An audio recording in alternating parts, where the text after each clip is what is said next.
people think of Columbine as what occurred 25 years ago.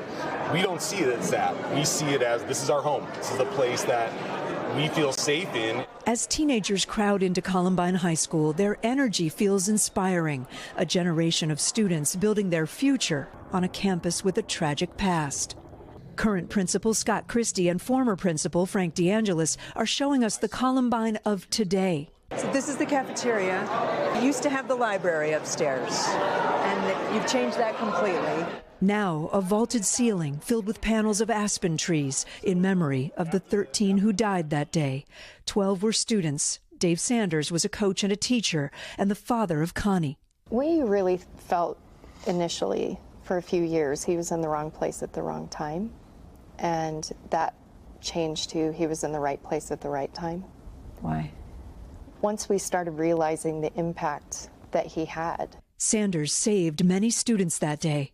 Over the years, I've run into people that were his students, and I had one couple ask me to hold their child, and they said, this baby wouldn't be here without your dad. He had saved them in the cafeteria. Lives that wouldn't be here. Lives that wouldn't be here, and, you know, for all of time, there will be people that exist because of what he did that day.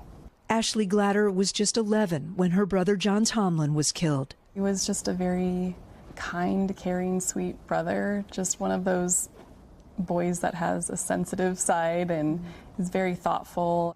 Both women say their losses gave them a greater sense of compassion. It completely changes your world, your perspective on everything. But it also gave me a really big heart for kids who had been through loss. Connie is now a mental health specialist working with people who've committed violent crimes. Can we link that directly back to what happened to your dad?